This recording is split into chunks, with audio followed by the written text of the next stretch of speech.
ethics, for a sense of justice, of humans who are suffering from the adverse effects of climate change, of biodiversity loss, of pollution. So people came not knowing fully what to expect, and together with hundreds of scholars and environmentalists and activists, a new field began to emerge. There were books that were published from the papers. There were many more conferences that followed, but it was a spirit that I sense is no doubt with you today. And that is a spirit to contribute to a larger transformation for our Earth community, with our Earth community, embedded in our Earth community, and for all future generations, not just humans, but of the plants, the trees, the animals, the birds. Because we are at such a critical moment. I need not list all the problems that are facing us, all the sleepless nights when we read the headlines too carefully and in too much detail. So how will we build the resilience for this great transformation in our times? Well, again, this field began with that hope, with that possibility, and with the community of many, many people at Harvard with these conferences on world religions and ecology. And you know, the amazing thing to us, John Grimm, my husband, and myself, is that something emerged because the community began to birth something new. And again, that is what this is about today, a birthing of something new, a renewal of energy and spirit for the work ahead.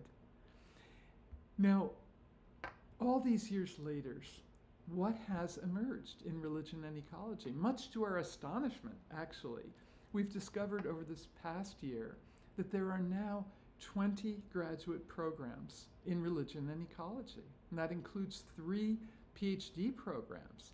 And many of these are master's programs at seminaries. The Yale Divinity School has such a master's program. Princeton Seminary has a program. And across the country, the next generation is pressing for how do we study this and how do we put it into practice. So the Christian communities from which many of you come, but also Muslim and Jewish and so on, have grown extensively by the great amount of literature of rethinking these traditions. What we were trying to do was retrieval, reevaluate, and reconstruct. And you can take the example of Genesis for both Judaism and Christianity. What does it mean when we speak about dominion? Well, it certainly now we understand in this reevaluation and reconstruction, we see it as creation care. For some, it's stewardship, it's creation care. It's a whole range of things that work within traditions to rethink the Bible, tradition, practice. And that's what we've been trying to build up, the grounding, so that the resources are there. And the resources are in this path that Rachel and Margaret have put together. Wonderful new books and so on. Margaret has a marvelous book of essays that's included there.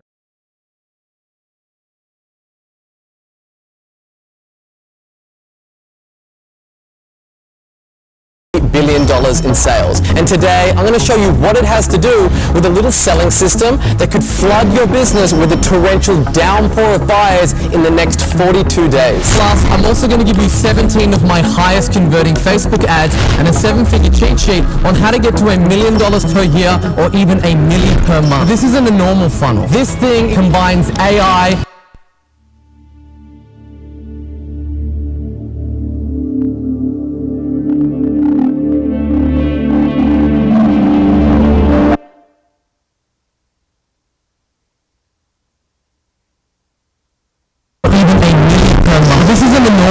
This thing combines AI,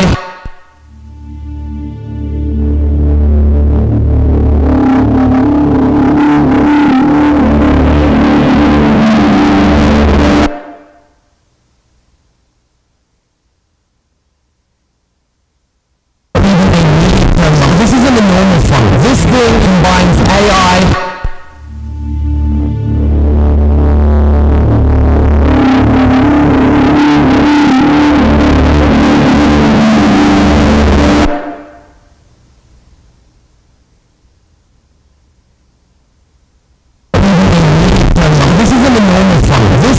combines AI.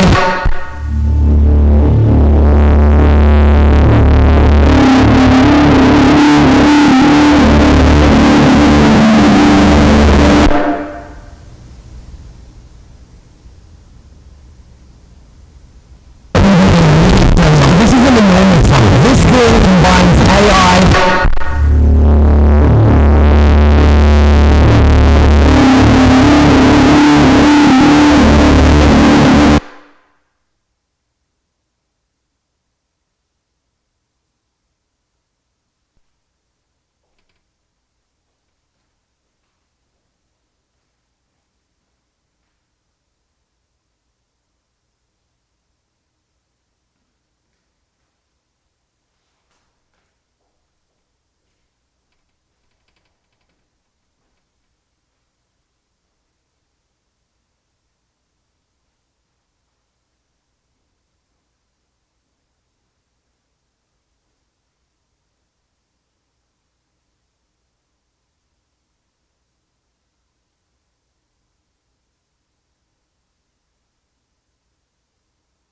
Is this question of what does the earth ask of us, that it's explored in our traditional creation stories. When Sky Woman falls to the earth below from the sky world, we remember that she was rescued by the animal people, the ones who were already there, and they all banded together to make a home for her, the home that we now call Turtle Island. We remember that the first encounter between human people and the living world was of care and mutual responsibility. And in return for those gifts of the animals who rescued her, Sky Woman brought her deep gratitude and acted upon that gratitude by reciprocating the animal gifts with gifts of her own, including seeds to green the earth. For much of humans' time on the planet, before the Great Delusion, we lived in cultures that understood this covenant of reciprocity, that for the earth to stay in balance, for the gifts to continue to flow, we have to give back in equal measure for what we are given. And our first responsibility is gratitude. And gratitude might seem like weak tea given the desperate challenges that lie before us, but it's powerful medicine. It's so much more than just good manners and a simple thank you. Giving thanks implies recognition not only of the gift, but of the giver. But many of us have forgotten these original instructions of gratitude and reciprocity for the gifts of the earth. And so often the gifts that we have received are abused in ways that threaten sustainability. And let's talk about that notion of sustainability. What does that really even mean? I want to tell you a little story about that. A story shared with me by Carol Crow, an Algonquin biologist, who went to her tribal council to ask for a travel grant to go to a sustainability meeting. And her elders said, well, what is sustainability? And so she said, well, that's the way our people have been living well in place since time immemorial. But she also shared with them the definitions that you and I frequently use, these definitions of sustainability that have in common this notion that we can live in such a way that we can continue to live, to ensure